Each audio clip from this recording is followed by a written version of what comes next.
안녕하세요. 올해 30살이 된 평범한 남자입니다.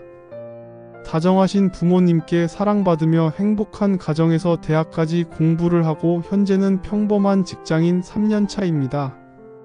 저희 부모님은 작은 소도시에서 음식점을 운영하고 계십니다. 부모님의 손맛이 좋고 따뜻하신 분들이라 나름 식당이 잘 돼요. 저는 자라는 동안 금전 걱정 없이 원하는 공부를 할 수 있었습니다. 절 항상 아껴주고 사랑해주시는 부모님을 저도 존경하며 감사하는 마음으로 자랐습니다. 사실 사춘기가 막 시작될 무렵 제가 입양아라는 사실을 알게 되었습니다. 그전까지는 제가 입양아라는 사실조차 알 수 없을 정도로 저희 부모님은 절 사랑으로 키워주셨습니다. 제가 입양아라는 사실을 알게 되었을 때 잠깐 방황을 했지만 부모님의 사랑이 방황하던 절 다시 잡아주었습니다. 하지만 부모님은 제가 입양아라는 걸 알고 있다는 사실을 모르십니다. 그래서 더욱 부모님께 감사하고 있습니다. 성인이 되고 조금 철이 들 무렵부턴 전 부모님에 대한 마음이 존경으로까지 바뀔 정도였습니다. 부모님의 뒷바라지 덕분에 나름 좋은 회사에 취직을 해서 자리를 잡아가고 있습니다. 그러던 어느 날 부모님의 호출로 본가에 내려가게 되었습니다. 부모님과 저는 지역에서 유명한 고급 한정식에서 밥을 먹기로 했습니다. 저희 부모님도 식당을 하시지만 남이 해주는 밥이 가장 맛있다고 하시더군요. 전 가벼운 마음으로 부모님을 모시고 식당에 갔는데 음식이 나오기 전 아버지가 주저주저 하시더니 어렵게 말씀하셨습니다. 그게 어디서부터 이야기해야 할지. 우리가 널 사랑하고 넌 우리의 하나뿐인 아들이라는 거 꼭 알아줬으면 하는구나. 아빠 오늘따라 왜 그러셔? 왜 그리 폼을 잡으실까 우리 아버지가? 부모님은 한동안 또 말이 없으시다 아버지가 어렵게 다시 입을 뗐습니다. 사실은 말이다, 넌 우리가 가슴으로 낳은 아들이란다. 전 올게 왔다는 생각이 먼저 들었습니다. 엄마, 아빠 나 사실 알고 있었어요. 제가 입양아라는 거. 그래서 절 이렇게 사랑으로 키워주셔서 항상 감사하며 살았어요. 제 말을 들은 부모님은 처음엔 깜짝 놀라시더니 엄마의 눈에선 주르르 눈물이 흐르더군요.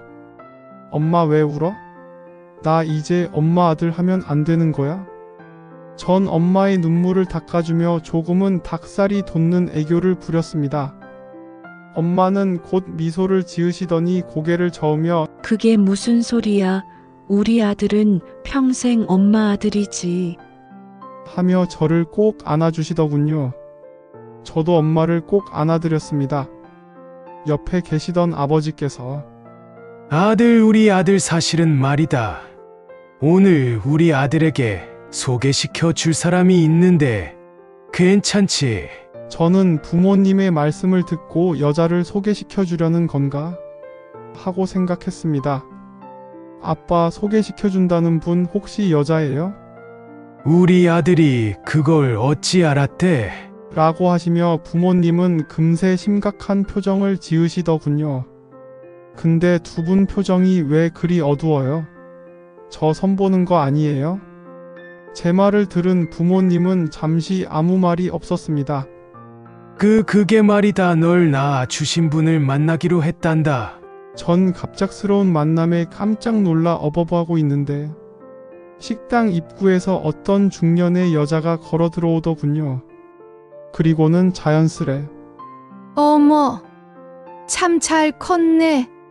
얼굴도 잘생기고 내가 정말 내 아들 장준이가 맞는 거니?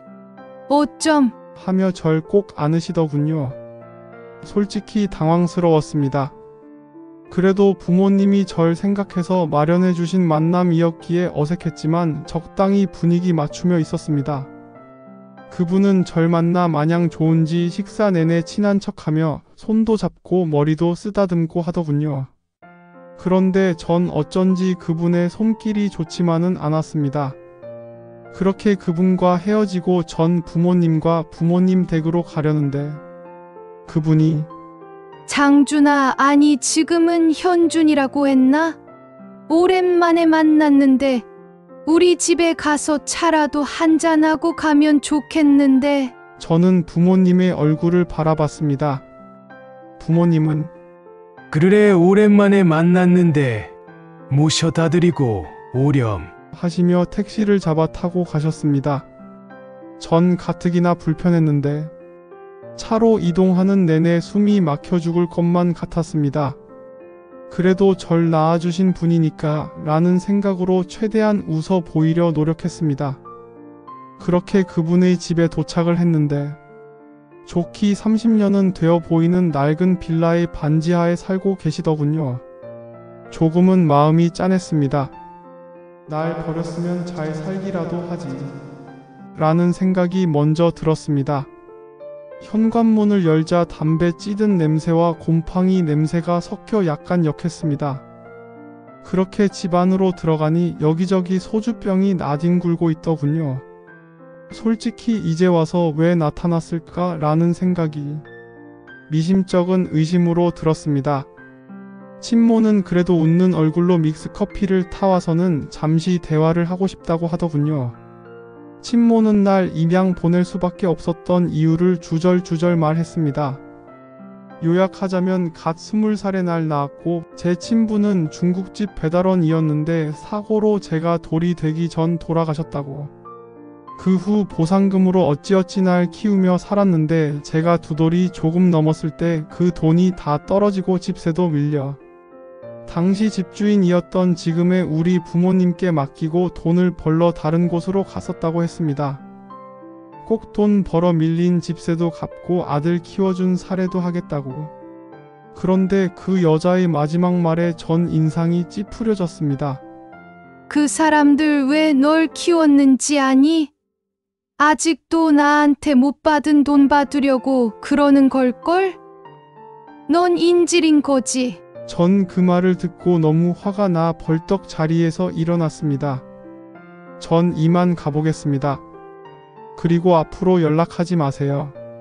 제가 인질이라니요? 말이 안 되는 소리라는 건 당신이 더 잘 알지 않나요? 다신 저희 찾아오지 마세요.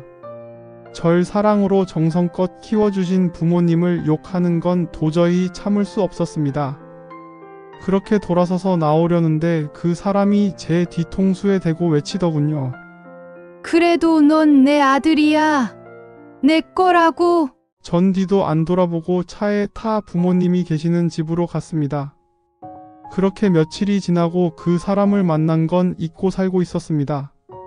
사실 몇 번 모르는 번호로 전화가 왔었는데 찝찝해서 안 받았었는데 그 번호가 친모라는 걸 알게 되기까지는 얼마 안 걸렸습니다. 그 번호로 문자가 왔거든요. 나 지금 너희 회사 앞인데 내가 들어갈까? 네가 나올래? 저는 깜짝 놀라 부랴부랴 회사 밖으로 나갔습니다.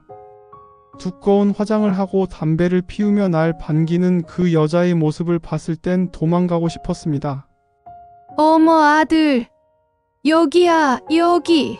그 여자는 날 발견하고는 손을 흔들어 댔습니다. 잠시만 더 기다려주세요. 회사에 말하고 다시 나올게요. 전 다시 회사로 들어가 반차를 내고 퇴근을 했습니다. 차에 그 여자를 태우고 외곽의 조용한 커피숍으로 갔습니다.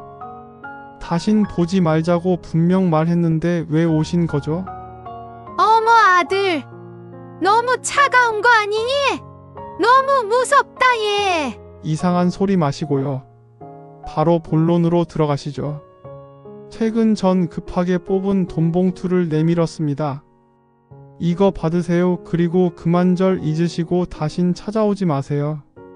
그 여잔 내 말을 듣는 건지 마는 건지 내가 내민 봉투에만 관심을 쏟더군요. 바로 봉투를 집어들어 봉투 속 금액부터 확인하는 그 여자를 보니 무슨 의도로 내 앞에 나타났는지 알겠더군요. 그런데 그 여자 봉투를 다시 내려놓더니 나 참 꼴랑 이거 먹고 떨어지라는 게 말이 되니? 반듯한 직장도 있으면서. 난 너무 화가 났습니다. 그래서 봉투를 다시 잡으며 싫으면 마세요. 그래도 낳아주신 보답으로 준비한 건데. 그 여잔 돈봉투를 다시 가로채며 내가 아들 성의를 봐서라도 받으마. 근데 딱 1억만 더 해주면 평생 없는 듯 살 것도 같은데. 짐작은 했지만 역시나 다시 내 앞에 나타난 이유는 돈인 것 같더군요. 마음 한편이 아주 아팠습니다. 내가 입양아라는 걸 알게 되었을 때 한동안 날 낳아주신 분은 어떤 분일까?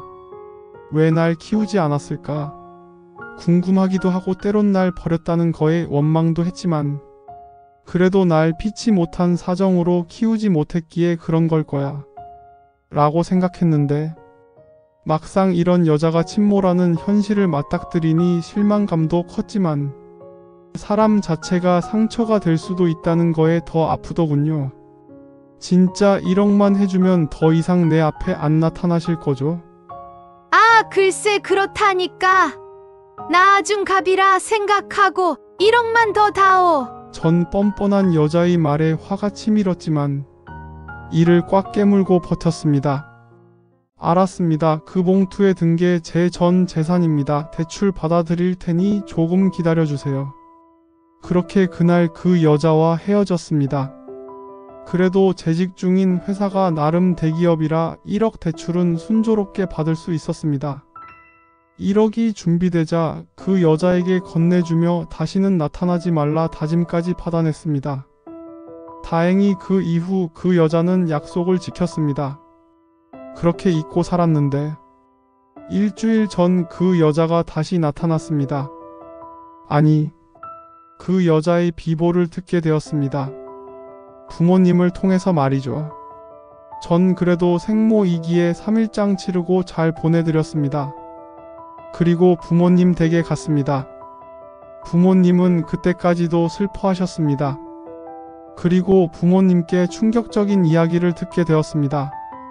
사실 제 친모는 부모님 가게에서 일하던 종업원이었다고 합니다.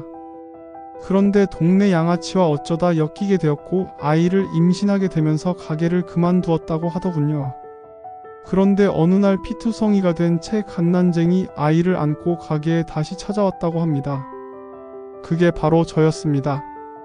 처음엔 몸이라도 추스르라고 남는 방을 하나 내주었다고 합니다. 그렇게 다시 가게 일을 도우면서 절 키웠는데 그 양아치가 가게를 찾아왔고 한바탕 난리가 났었다고 하더라고요. 그 일 이후 또 그 양아치가 찾아와 가게를 망가뜨릴까 바절 맡기고 떠났다고 하더라고요. 저희 부모님은 자식이 없었기에 절 친자식처럼 키우셨다고. 그렇게 제 친모는 한동안 연락이 없어 제 부모님은 조금 걱정하셨는데 떠나고 3년쯤 지났을 때 잘 지내고 있다고 연락이 왔다고 하더군요. 그리고 그 이후 몇 번 멀리서 제가 자라고 있는 모습도 이따금 보고 가곤 하셨다고. 다시 데려갈까도 했지만 제가 저희 부모님을 친부모님처럼 따르는 것을 보곤 마음을 접으셨다고 했습니다. 그런데 1년 전 간경화 판정을 받고 염치 없지만 이직을 부탁하려고 나타났다고 하셨습니다. 그게 한정식 집에서의 첫 만남이었죠. 그런데 잘 자란 절 보고는 도저히 그 말을 꺼낼 수 없어 오히려 정을 떼려고 했었다고요. 그래서 나쁜 사람처럼 염치 없는 사람처럼 나쁘게 말하고 무리한 요구도 했었다고. 그러면서 부모님은 제게 무언가를 내주었습니다. 봉투 안에는 돈봉투와 건물 권리증 그리고 편지 한 장이 있었습니다. 돈봉투 안에는 1억 3천만 원이 들어 있었습니다. 그 돈은 제가 친모에게 준 돈 그대로였습니다. 편지의 내용은 그동안 보고 싶었지만 염치가 없어 나타나지 못한 사정 이야기와 그간 전하고 싶었던 저에 대한 그리움과 사랑의 내용이 가득했습니다. 그리고 제 부모님에게 갚지 못할 빚을 지고 간다는 내용과 절 잘 키워주어 감사하다는 내용도 있었습니다. 편지 마지막엔 절 맡기고 다시 찾아오기 위해 밤낮 없이 일하며 남은 게 건물 한 채지만 병이 든 몸으로 더 이상 폐를 끼치기 어려워 편지로만 마음을 전해 죄송하다는 이야기와 절 키워준 은혜를 달랑 건물 한 채로 떼워서 죄송하다는 이야기로 마무리를 지으셨습니다. 앞으로도 절 잘 부탁한다고. 전 편지를 읽으며 그동안의 원망이 미안함으로 변해 눈물이 멈추지 않았습니다. 그렇게 펑펑 부모님 앞에서 울어버리고 말았습니다. 부모님은 그런 절 꼭 안아주시며 함께 눈물을 흘리셨습니다. 그렇게 다음날이 되었고 부모님은 제게 아들, 이 건물은 내가 갖는 게 맞는 것 같구나. 그래도 널 낳아주신 분의 마지막 유산이니. 저는 고개를 저으며 아니에요. 이건 부모님께 드린 것이에요. 제겐 그분의 마음이 담긴 이 편지 한 장이면 충분해요. 그동안 그분을 원망했는데 제가 그 건물을 가질 자격은 없어요. 그럼 이렇게 하자구나. 우선 우리가 맡아 놓도록 아마 필요하면 언제든 가져가렴. 전 아직도 제가 원망스러워요. 그렇게 절 사랑하신 걸 알았더라면 손이라도 한 번 더 잡아드릴 걸. 아니 그렇게 아픈지 아셨더라면 한 번이라도 따뜻하게 안아라도 드릴 걸. 왜 그리 모질게 말했을까? 왜 따뜻한 말 한마디 해주지 못했을까? 아직도 그분에게 했던 모진 말들과 행동이 비수가 되어 제 마음에 파고듭니다. 어머니 정말 죄송해요. 따뜻한 말 한마디 못해드리고 보내서 정말 미안해요. 그곳에선 부디 제 걱정 마시고 편히 지내세요. 사랑합니다. 어머니.